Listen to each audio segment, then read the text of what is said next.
Constructing your life is about much more than just building a bank account. Each week, join real estate entrepreneur and mindset coach Austin Linney as he interviews guests who are constructing their dream lives and impacting the world around them on a daily basis. If you're an entrepreneur or wanting to start a business, or you just want to hear motivating stories of how others have overcome the odds, you are in the right place. And now for your host, Austin Linney.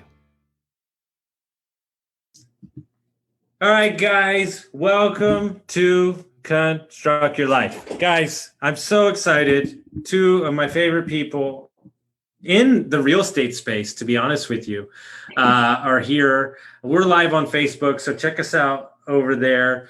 And before we get started and I introduce y'all, I want to thank dreamchasers.com, Adam Carswell, for sponsoring the podcast. Thank you so much. Truly appreciate that. So Daisy and Luca at Make It Rain Capital. What I want to do with y'all is introduce yourself to the guests, the listeners, and everybody that's listening, and kind of tell your stories a little bit, and then we'll get into where we're going. Cool. So my name is Luc DeBro, married to my wife Daisy here. We recently moved to Austin, and the reason that we moved is because we have invested in real estate in the past passively. And we know that in order to move things forward, that we need to get on the active side, be boots on the ground, and be able to make progress doing that. So right now, actively looking at JV and syndicating multifamily deals here in the Austin area, San Antonio area, Central Texas, and then also Southern Texas now at this point. So yeah, that's the big focus right now. I know it's like a pretty high level overview, but that's just a little bit about me. I know we'll end up digging into a bunch of stuff, so I want to allow enough space for you to do your thing, Austin. No, for sure. And then Daisy, what's your background?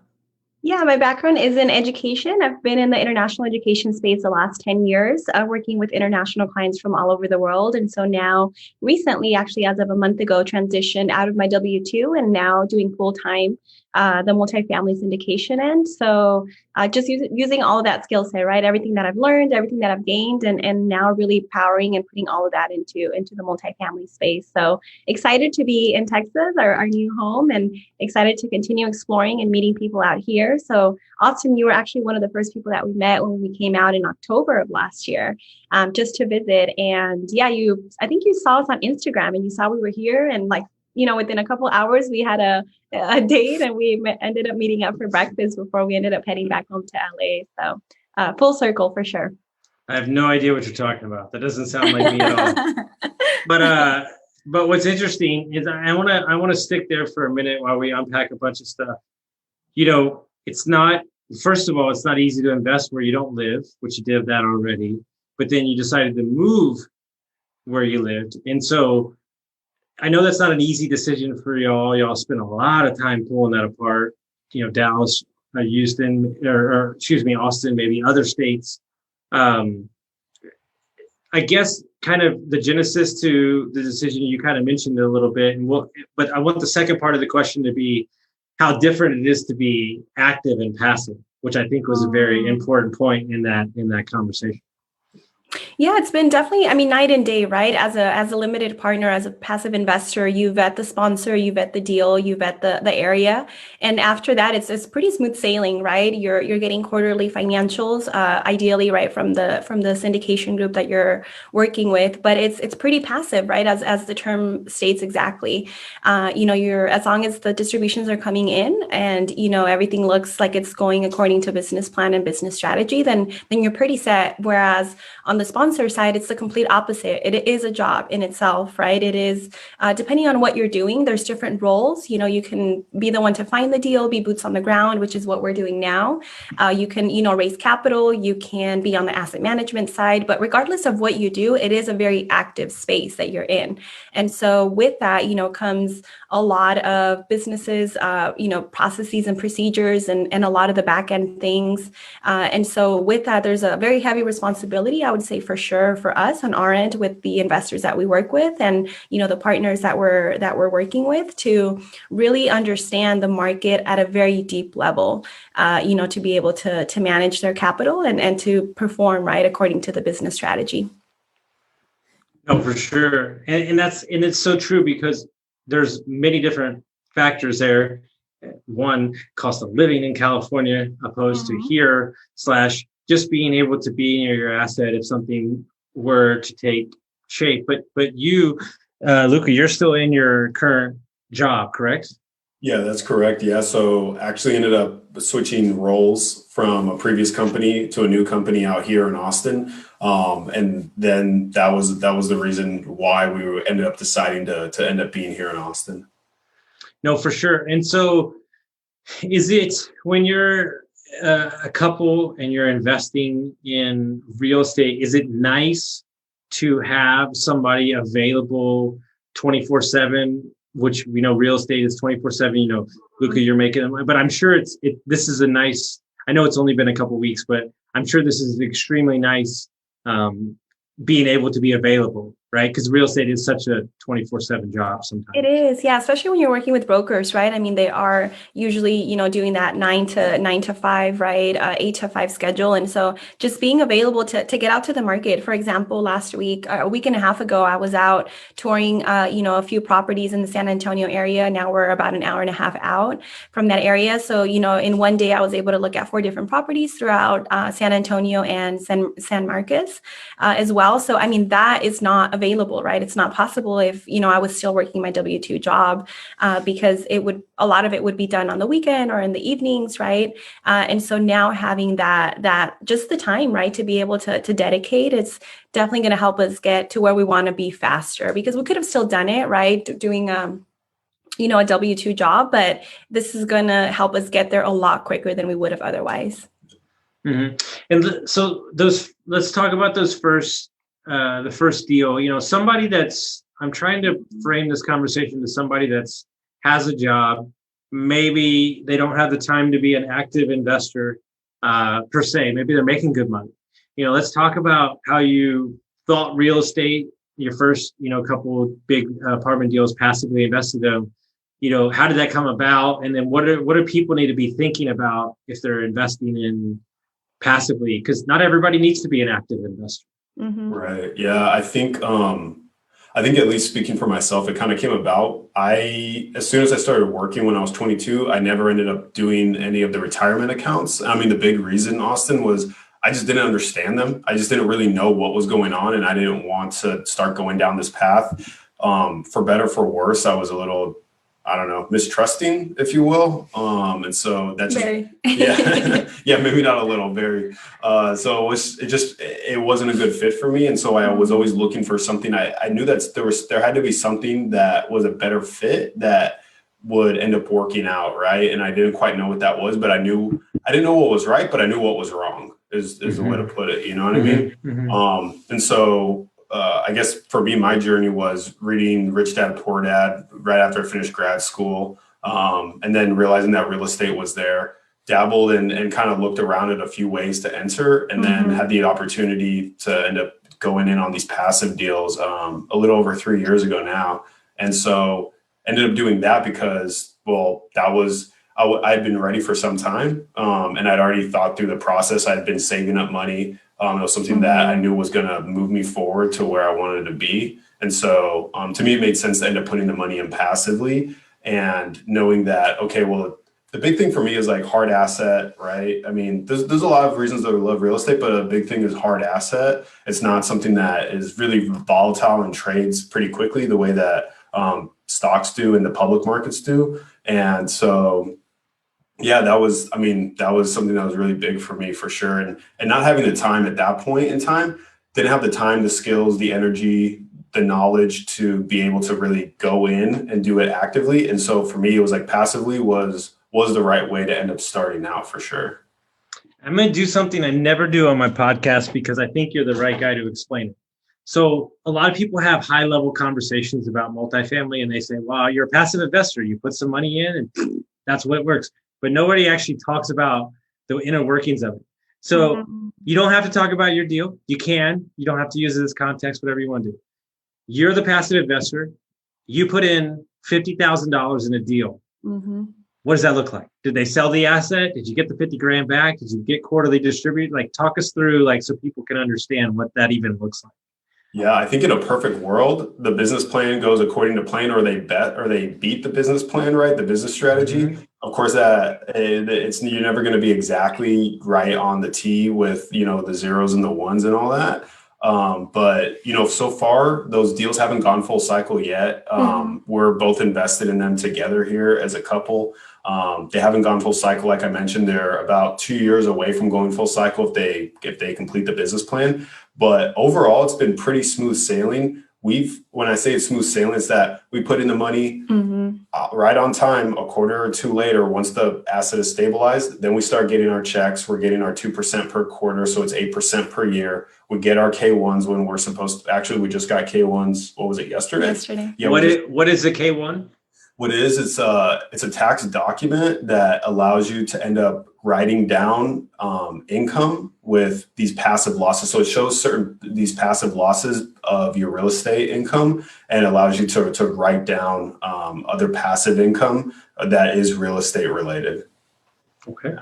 So it's a way, it's basically less taxes. That's the long and short of it. But yeah, I mean, overall, it's been smooth sailing. I know that, COVID had an effect for a quarter, right? Mm-hmm. But they paused distributions for that time. But overall, they've been I'd say, pretty communicative. The sponsors, they're Wildhorn Capital. They're here in Austin and in LA. Mm-hmm. Andrew Campbell, Reed Goosens. And yeah, we invested in their first two deals, several years ago now. And it's interesting, right? Like, do I know? Here's what's interesting. Do I know how Wildhorn Capital performs? No, I have no idea. I've never invested in a multifamily deal, nor have invested in a multifamily deal with them. But what I have had the pleasure of doing is meeting Reed Goosens. Mm. And I met him at Best Conference ever. Oh, Yeah. And let me tell you something. That man is one of the most pleasurable human beings to ever meet with. I met with him and his father. Wow. And that says it all right there. And so people don't understand. Look, yes, they need to perform 100%, but knowing that that's who you're investing with, it makes me feel easier. And that's what I try to harp on people, like likability and doing what you say you're going to do in relationships is what matters in business and what matters in real estate. For sure. It's a business of people, right? I think like so many others, but within the multifamily space, it's a very small circle. So, if there's a sponsor that, does something that's not right, or doesn't do right by their investors, it's going to get around pretty quickly. So, even with you, right, without saying who we were investing with up front at the beginning, and then, we mentioned Wildhorn, you've met him, there's that relationship there. So it's really about, being true to who you are and keeping your word, right? Because that is going to affect you on a personal and on a professional level, going forward. And people talk, and it's a good thing, right? Because as an investor, I want to be able to ask somebody else, what do you think of this group or that group, and get honest feedback. So for better and for worse, depending on where you fall on the scale, it is something that's going to come up, right? The conversation will come up as long as you're doing your due diligence and really learning about the sponsor group that you're working with.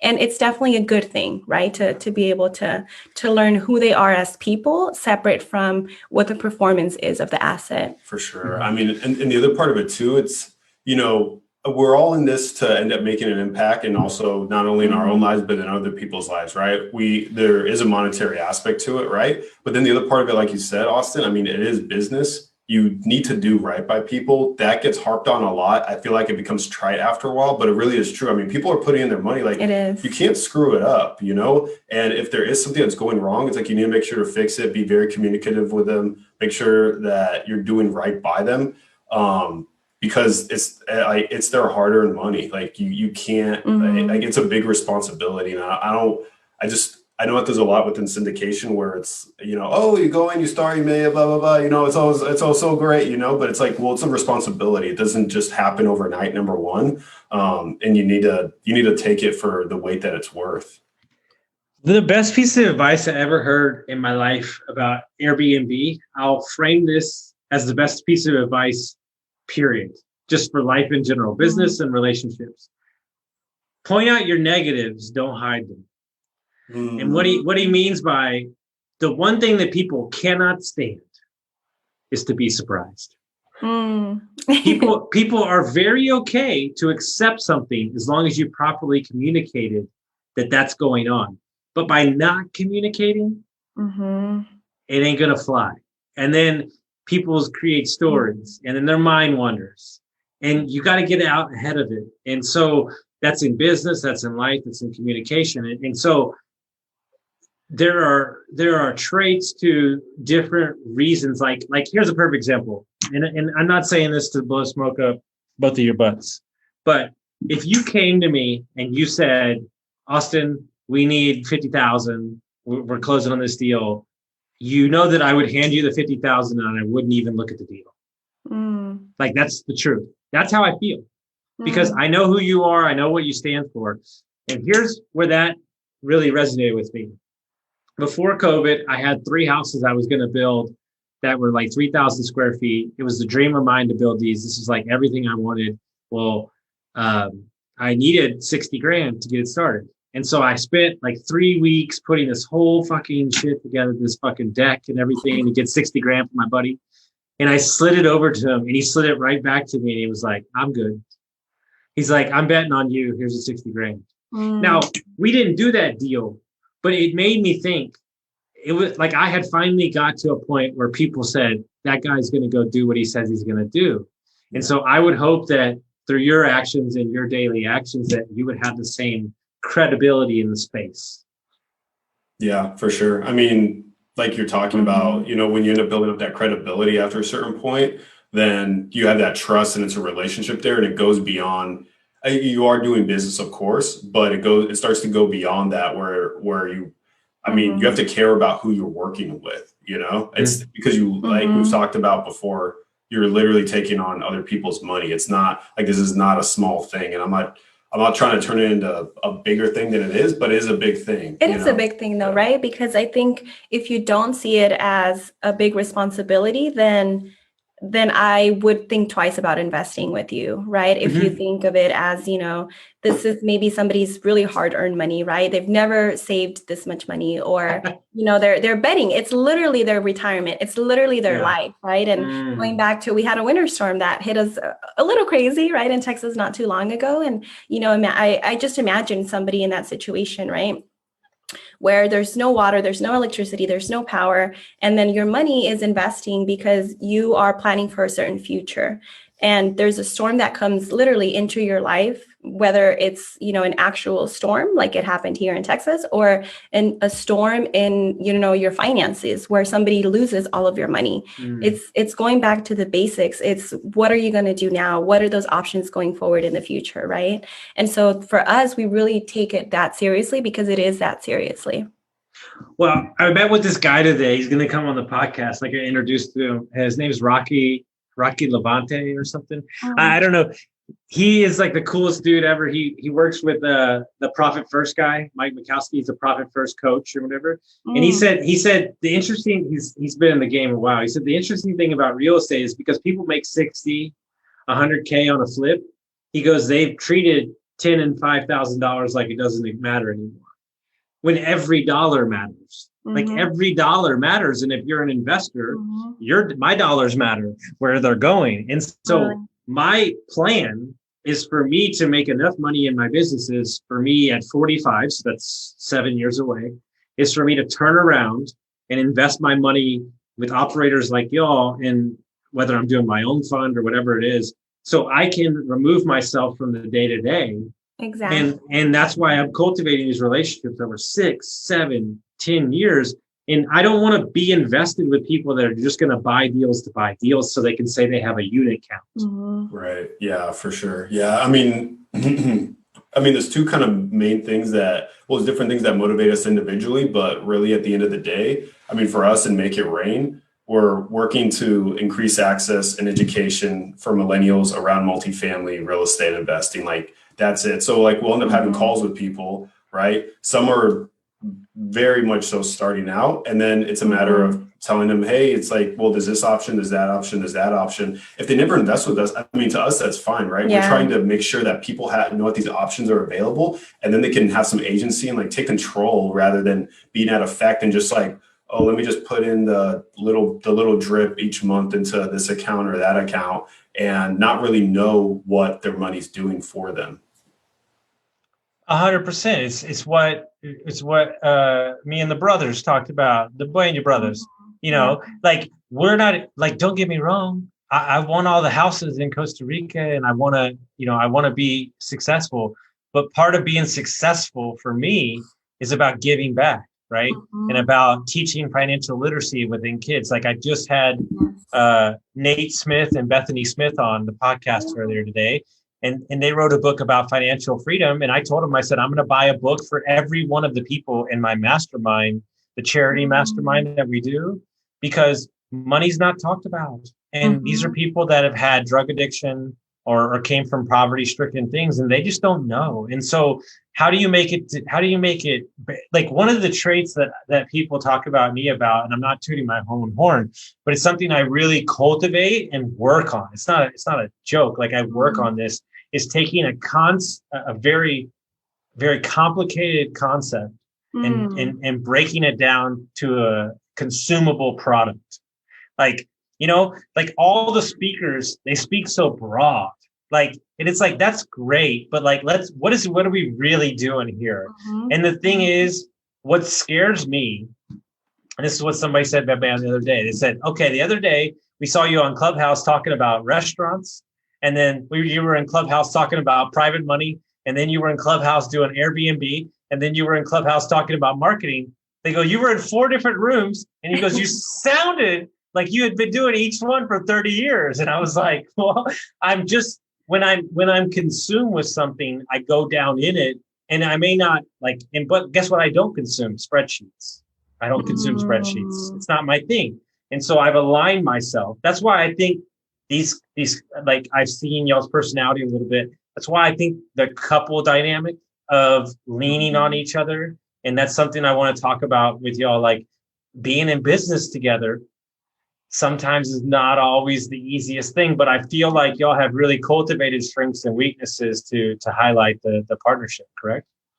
Yeah, we have. I mean, I think it's definitely working together has given us a very different understanding of each other, right? Being in a relationship is different from working together. And so I'm not going to lie, it hasn't always been rosy, right? At the beginning, when we started last year working on the podcast together, at some point we had to take a step back and say, personally, I did, and say, do we want to work together? Because our relationship matters more to me than, you know, a podcast together, right? And so it was really honing down on that communication, right? And doing it from day one when, you know, there were things that, you know, we worked very differently. Our styles are very different. Our pace is very different. Our personality is very different, right? We're together and we're attracted to each other for a reason, because we're very different. And so then how can we work together and highlight each of those skill sets for each other instead of seeing them as, you know, clashing? And that's something that I would say we've worked on and continue working on for sure. We're in a, you know, in a very good place, right? To where we know each other professionally and personally very well. But somebody can go 20, 30, 40, 50 years being in a relationship and never knowing the other person professionally. So it's very, very different. Yeah, it is. It's yeah. And I think I was more comfortable starting the podcast.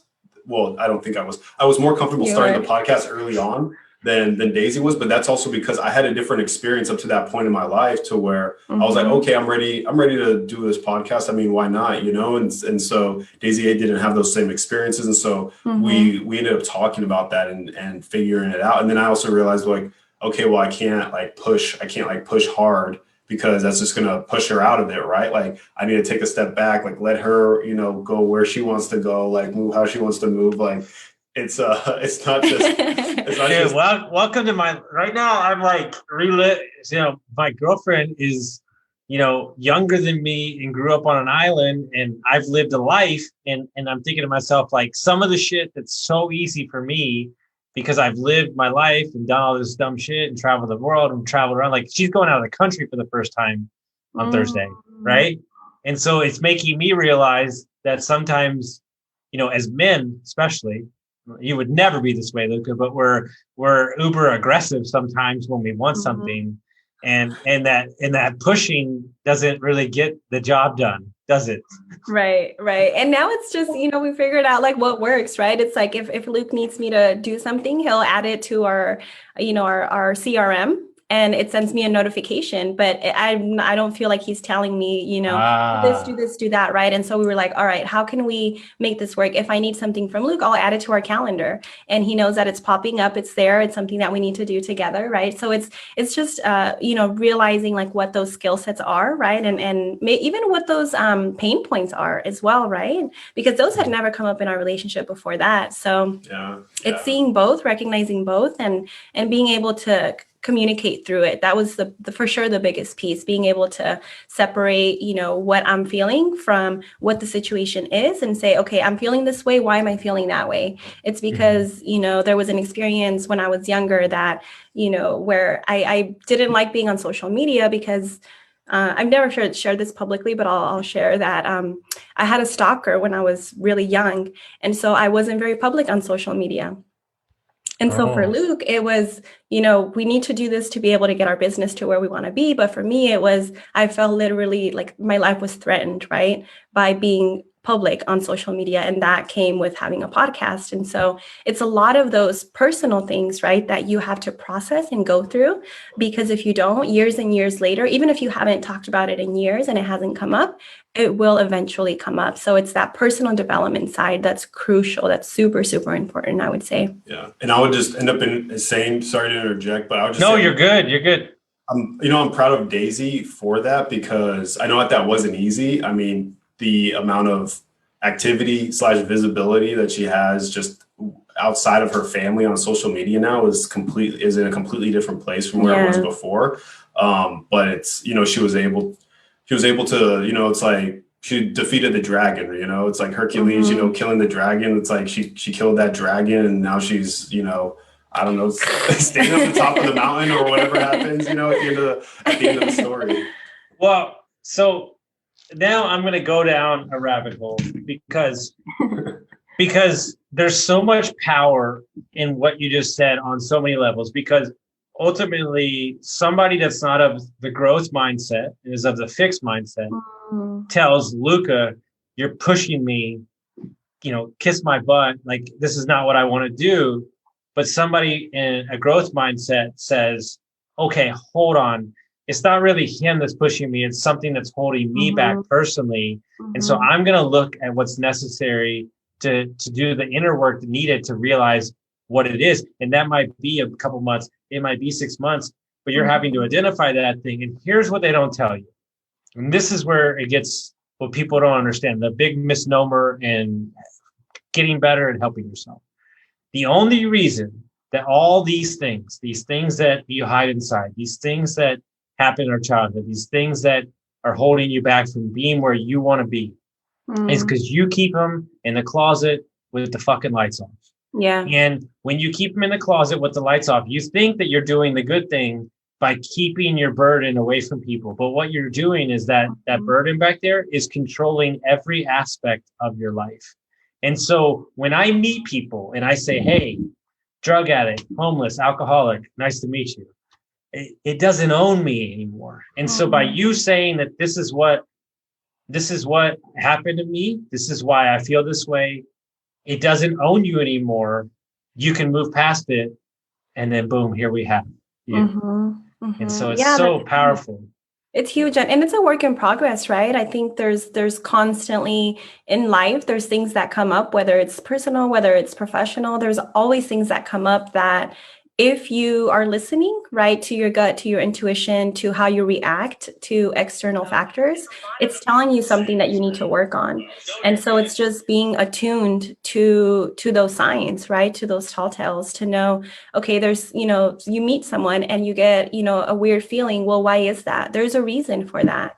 But if you're not tuned into that, then it's just going to, you're just going to think like, oh, they were a jerk, or, something happened. But there's always a reason for every external emotion. There's something internal that's causing it. So it's being in tune with that. 100%. And you can do what I did in my 20s, and you you can beat against the world, and you could say it's it's their problem, but ultimately at the end of the day, extreme ownership is how you get out of every situation, no matter what that looks like. And so as we go down that route, I'm interested because I know the podcast for y'all was kind of like, I know it was back and forth, but I did notice that yesterday you had the honor of sitting down with Mr. Abreu and his lovely wife. And, I would imagine the same as it done for me. Mine will have been started like 3 weeks would be a year. Mm-hmm. So I would imagine that the world of podcasting has opened up doors and conversations that you probably never thought you would ever have, correct? Yeah, for sure. It was, I mean, it's I don't know if we would have ended up moving here when we did if it weren't for the podcast, simply because like you said, it opens up a lot of doors, and you have all these conversations and there's relationships that are able to get built that just wouldn't happen otherwise. And then you end up getting connected with people because it's like, well, hey, here's a platform for you to talk about what you want to talk about. And here's a platform for us to be able to ask whatever questions we want of you and what our listeners want to hear too. So it's like, it's a win-win scenario. But yeah, I mean, it's like funny because every couple months, we'll end up reflecting back, and it's like, man, like look at what's happened. Like, this is crazy. You know what I mean? Yeah. Who would have thought? Like this X, Y, and Z. Like I was in Jamaica, like we were here for our honeymoon in Texas, like all this crazy stuff. You know what I mean? It's like we're going to Costa Rica. We live in Austin. I mean, it's just like it's just. Like when you have a growth mindset, like you alluded to earlier, like you're open to these new possibilities that are able to happen. Mm-hmm. So it's an interesting thing, and I've rarely shared this with people, but I almost use the podcast as a marker.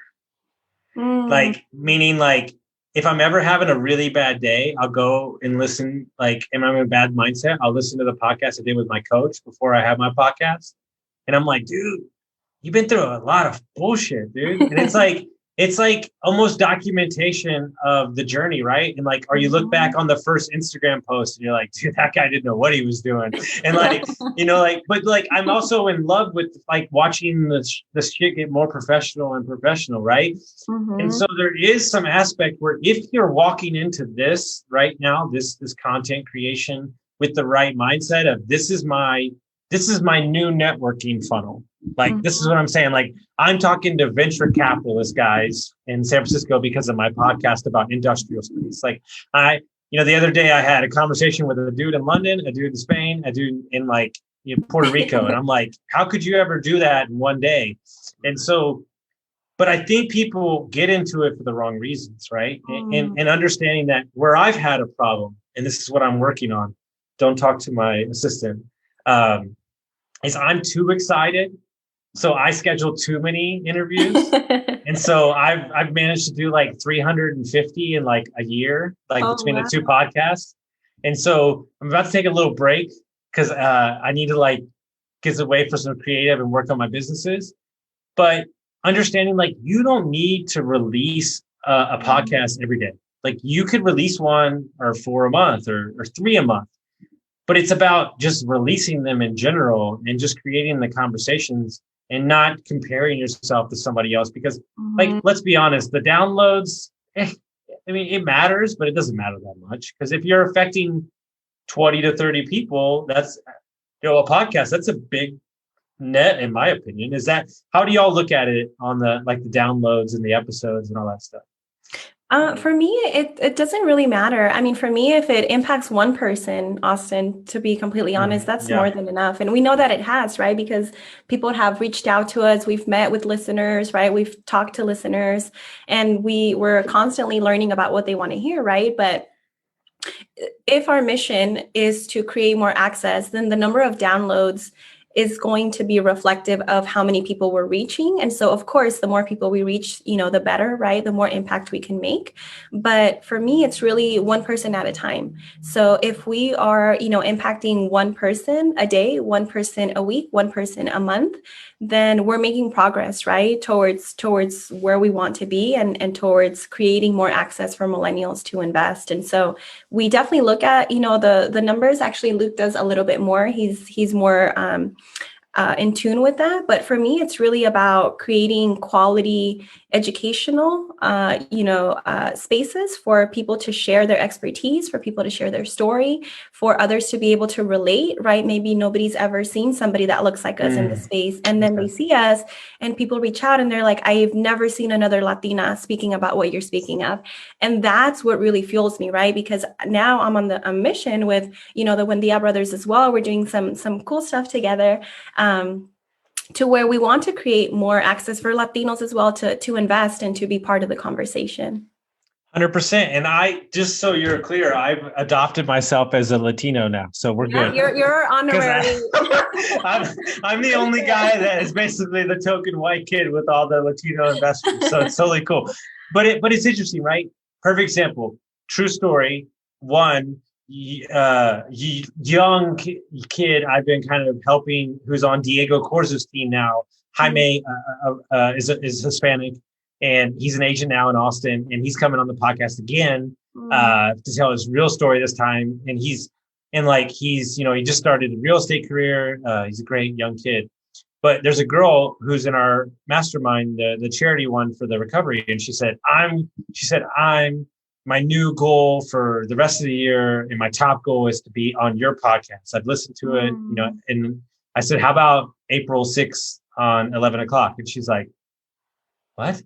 And I was like, well, let's just get rid of your goal right now.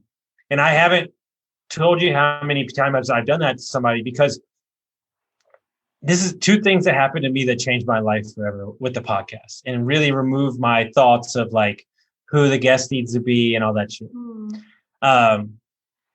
Jaime said that his grandma texted him from Mexico and said like, oh, mijo, my baby, he's famous. He's a big star, like the Kardashians or something like that. And I was just like he's like, she got to hear me on the podcast, and that was such a big deal to him. And then my buddy Andreas, who works for UT and handles all their money, he said that, listen, I'm not saying it's going to happen, but he says, if something were to happen to me, he goes, my son would have a documentation of my life for him to know who I was. And I was like, shit. Wow. I was like, wow. I didn't here you are just having this interview with somebody or trying to have this conversation and realizing that you as a host, it might be super, important for you to get through it or run through it.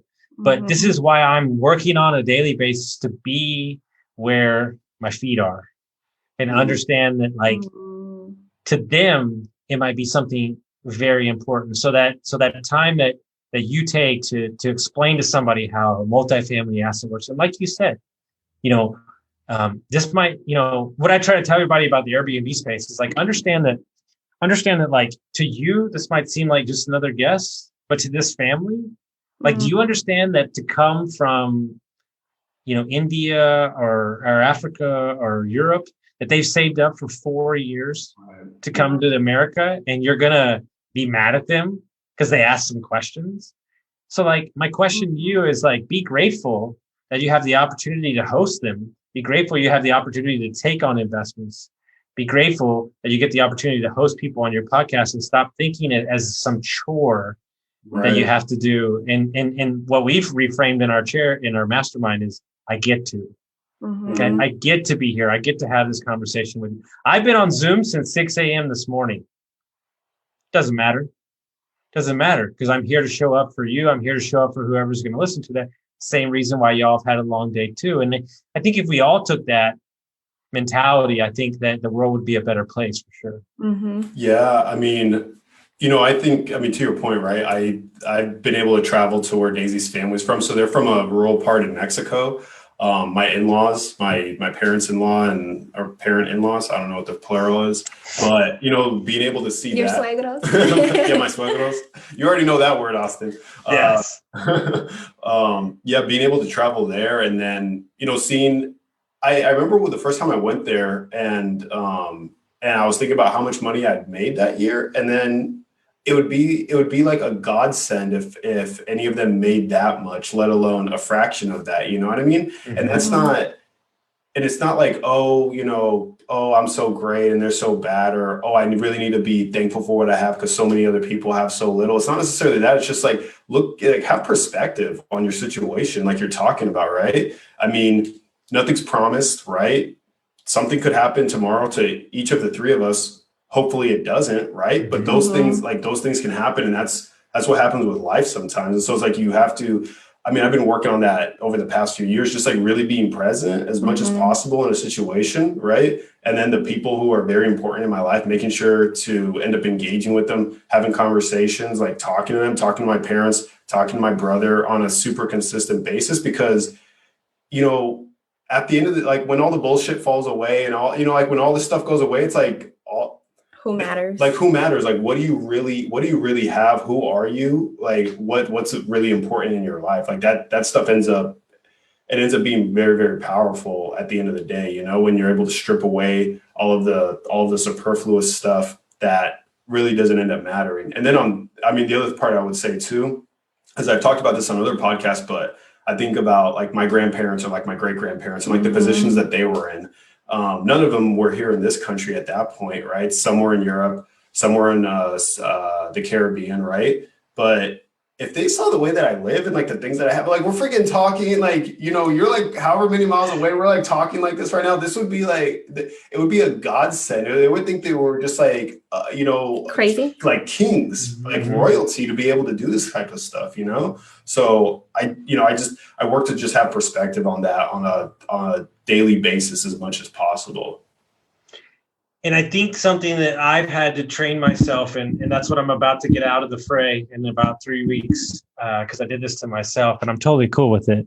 But ultimately, I think that you also have the reason that we might start lacking perspective is that we filled our calendar up with too much stuff. And when you're not doing, this is something I've asked 6 people today. And when I ask them, nobody has an answer for me right away. And it almost drops them like, oh shit, that was a hard one. It's not even that hard of a question, but it's really, so many people in life chase their passion and their purpose, right? But let me ask you a simple question. What do you do that gives you energy? Oh, yeah. Oh, I can tell you now. Talk to people. Yeah. I mean, for me, it's the connection. It's, whether it's with you, Austin, whether it's, I'm sitting, in a train station in the middle of nowhere and I pick up a conversation with a random stranger and maybe we don't even have the same language in common, but we make it work, or, they share a meal with me and, we make it work. It's for me, it's the connection with people. It's the reason that I travel. It's the reason that I have such strong relationships in my life. It's because of the connection. For me, everything comes down to relationships. Even within, what we do professionally, it's relationships, right? With you, we got to know you, with other people that we've met in the space, it's understanding who they are as people. And yes, the professional aspect will come into place and maybe you'll partner, maybe you won't. But for me, it's about who you are as a person and understanding that. And that fuels me. So for me, I'm in a very similar place to you that, if I can talk to people all day and it energizes me, I can be in a, maybe in a sad place, right? Because I'm away from my family. And this has been the case for me this week, right? Where I've had a hard time being away from my family. And then I, jump on a call with you, or I jump on a call with, one of our listeners, or, I interact with somebody and that lifts my spirits like that. So for me, it's hands down, no question, connection. Yeah. I mean, for me, it would be having conversations with people I am very close to on a one-on-one basis, to where I feel like I'm making progress. Like making progress in life gives me energy, and having those conversations with people like, the people who are at my wedding, right? Like that's like that for me, that's my circle. And we had a wedding of 25 people. So I'm talking like it was a tight circle, man. Yeah. What about you, Austin? I'd love to hear. I know you're on the interviewing side, but I'd love to hear your thoughts on that same question. I was talking to somebody today. I think that my financial pursuit is to create a life for the last, I would say probably 20, 30 years of my life. The way I have it visioned out is that I literally get to give all my time away. And when I mean all my time, all my time. And I've got a guy right now who is a friend of mine who I've been helping, and he thinks that I should go talk to colleges and high schools. He thinks that I come at stuff from a different angle. And so I basically live by a mantra as simple as this. We're about to launch a company with some people, and we're all very excited, and it's going to change the way the business is done in the construction space. But it's one of those things where I chased the dollar, didn't get it, got beat up a bunch, lost a lot of money. And so I merely want to do business with cool ass people in cool ass places and do cool ass projects. That's it. But here's the rub. Here's the rub, because I'll finish that off. To understand that is the direction you're taking takes a ton of self-will and self-discipline, because I must turn down 5 management Airbnb properties a week because they don't fit where we want to move forward. And here's the other rub. What we want to do and what we're doing takes 2, 3, 4 years with not a lot of money. And so you have to have the long-term vision. And don't get me wrong. Do you know how hard it is to coaching clients and they're making $60K a shot off some of these wholesales? And you're just frustrated as shit. But ultimately, I have to believe, and this is what I wish for everybody, you have to believe there's something bigger for you out there. And so I'm going to hang on to that and cling to that and understand that my impact, what we call in my business, or for me, what I focus on is an impact ripple. I want to create an impact ripple I want to walk down the street and I want somebody to listen to this conversation, and I want them to stop me on the fucking street 20 years from now and go, dude, you fucking helped me. Yeah. And you know what's crazy? It gives me the chills. Well, you know what's crazy about the universe? The moment that your will or your drive is starting to fade, you get one of those messages. And it's it picks you up for a whole nother month. It's dude, because here's what we do with people that do this on the regular basis. And I'm thinking about this the whole time I'm doing this interview, because I'm thinking about who I was a year ago. It comes so natural to me that when we're A players or you're high level performers, we do things that other people would seem hard. I do them so easily. I network so easily that I discount them. But I don't know. And so that's why I'm very careful on who I show up as when I show up somewhere, because me showing up as the best version of myself might engage somebody to be the best version of herself. So what people don't actually know about me is I'm actually a pretty damn quiet guy. I know that sounds crazy, but I'm not always up. I'm not, to be honest with you, it's I'm but I know when I need the energy. I know, because here's what I try to tell all the people I help today. You know how you really change in life? Energy. It's energy. You're coaching everything, because I'm going to tell you how I coach people and how I talk to people. So I had this innate ability to see somebody in the best version of themselves. And so when I meet you and let's say we're coaching, I'm coaching you as if all the changes that you want and you've told me already happened. And so because I speak that into existence and I talk you at that frame, I pull you along to be that version of yourself that eventually you just walk right into. And so, I'm gonna challenge you a little bit though. I don't personally, my belief is sure. that it's not innate. It's that your lived experiences though, Austin, is what makes No. it, right? Because Yes. nothing is innate. You can be a jerk, right? And hate the world and have nothing going for you. And then your mindset changes and you decide to be a different person. And then, within a year, 5 years, 10 years, whatever that may be, you can be something completely different, right? I see mindset and habit, I'm sorry, in the back, No. right? Yeah. And it's all about that, right? It's like you had these lived experiences and you tapped into that potential, Yes. but it was your experiences that made you that way. 1000%. And you'll love this. So I don't have to be. So my coach said me this. You don't have to be stressful as a coach because all you're doing is coaching what you lived through. Exactly. And so the people that have the innate abilities that are the troubles that you've had, you've already lived it. So you're just sharing the experience of them. So what we call it in my business is just clearing off the windshield. There's too much bugs. There's too much bullshit. Everything that you have is inside of you, just like you said, Daisy. And it was for me to get out of my own way, for me to tap in and believe in myself enough. And it's the same thing that you're doing as you're stepping into the active world. It's the same thing that people are doing to change their life. And so these are the aspects. And I want to finish it off here because I want to respect your time. And I want to finish off this question. What do y'all do on a day-to-day basis to keep such a cultivated positive mindset? Is it centered in your daily habits? Like, is it something you cultivated over time? Yeah. So for me, I've been writing my goals down for the past better part of 5 years, I would say. And these are like, some of these goals are goals that are monetary. Some of them are familial. Some of them are more spiritual, right?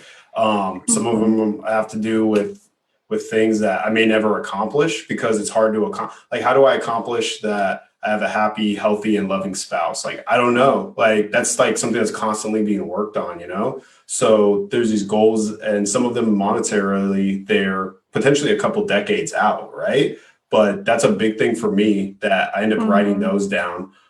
Meditating has been pretty impactful for me now. Been doing that very consistently for the past year and a half. So I do that in the morning also, along with writing down my goals. And then the other part is the Stoic Journal, or I guess it's called the Daily Stoic, Ryan Holiday. So that's huge, right? It's, control what's in your control. It's like the serenity prayer, right? You got to be able to recognize the difference between what's in your control and what's not in your control. And then be able to have the power to not, try to take control over things that aren't, and know that difference. So for me, I would say it's those things. And then keeping a very regular schedule, like, in terms of the work that I do daily or on a weekly basis. Yeah, for sure. I mean, I definitely took after Luke in terms of the goal setting. That was not something that I did before I met him. And so for us both, I would say we each have very different goals and some of them overlap, right? But it's also, writing down my goals in the morning, checking in with my family every day. I know that if I don't do that, I'm very close to my family. So hence why it's been hard for me, right, to be away from them. And I knew that it was going to happen, that it was going to get difficult, right? But it's checking in with them, having that strong foundation, I would say, like internally, to be able to then execute externally. But a big thing for me on more so the practical side, there's two things. One is working out. No matter what's going on around me, that's one thing that I can control, right? Whether it's snowing outside, I have kettlebells inside and I'm going to swing a couple kettlebells and feel completely different. So controlling that, like the physical state on one end, and then on the other end, it's the calendar. For me, I like live and die by my calendar, and I'm like crazy about it. Even date night, everything goes on there. Because if it's not on there, it's not happening, right? And so it's just making sure that my priorities are scheduled in, because what's the point of doing all of these things to one day get to a place to be able to spend time with my family or do certain things, with my husband, if we're not doing them along the way. So it's those reminders, and it's also reminding each other, right? Because it can get, quite overwhelming sometimes with there's always something going on for Make It Rain. There's always, somebody to talk to. But sometimes also reminding each other of, okay, we need date night. Like we've been putting it off, and we need to have that to be able to recharge and take a step back. Sometimes you need to take a step back to take 2 more steps forward or 5 more steps forward. I couldn't agree more. I love that. And so if people want to find out more about the podcast and y'all, how would they do that? Yeah, so we're on Instagram. It's at Make It Rain Podcast. We're on our website, Make It Rain Capital. We're on Facebook now. I don't know when this is. Well, I was saying I don't know when this is going live, but I guess it's live right now. But we're have a YouTube channel that we're starting here like very soon. Yeah, Facebook. Both of us are on LinkedIn. We're kind of everywhere. And if you're in Austin, let us know. We'd love to connect. And Austin's in Austin, and we're in Austin, so connect, make it happen. And I just saw my calendar. Thursday, I'm coming on y'all's podcast. So yeah, it'd be great. And then I'm headed to Costa Rica right after that. So I'll be in a really good mood. So yeah, that's awesome. Guys, if you like this episode, make sure you send it out to your friends, and we'll see you next time, guys. Thanks.